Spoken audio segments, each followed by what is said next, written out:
तुम मुझसे प्रेम करते हो ना, इसलिए मेरी एक छोटी सी चित्र भी दिख जाए तो भी तुम उस छोटे से चित्र में सारे भाव, सारी भक्ति भर देते हो। और कभी कभी तो तुम्हें किसी अन्य चित्रों में भी मैं नजर आ जाता हूँ।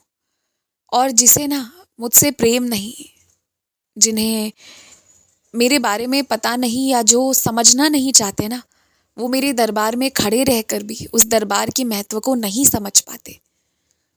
तुम जहां हो, तुमने वहीं मेरी शिरडी खड़ी कर रखी है।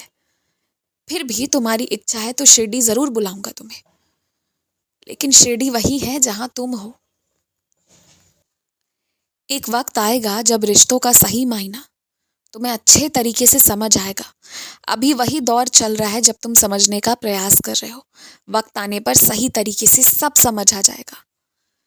और मुझे पता है कि लंबे समय से तुम्हारी कुछ जरूरतें हैं जो पूरी नहीं हो पा रही।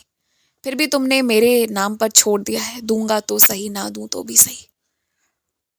खूब विश्वास करते हो मुझ पर।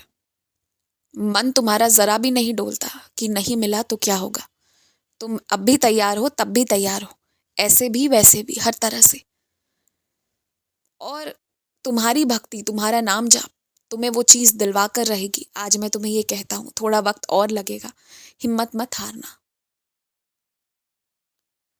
बेहतर यही रहेगा कि वार्तालाप हो ही ना, बजाय इसके कि बहस हो रही हो, लड़ाई झगड़े हो रहे हैं।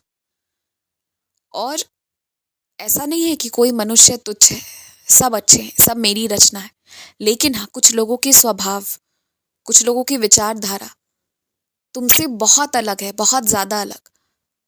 उन्हें दिखावा, गंदगी, इस वक्त यही चीजों में रुचि ज्यादा रह रही है। ऐसे लोगों के साथ तुम बैठ नहीं पाओगे, तुम उन्हें बर्दाश्त नहीं कर पाओगे और वो तुम्हारी अच्छाई को झेल नहीं पाते, क्योंकि उन्हें शर्म आनी शुरू हो जाती है।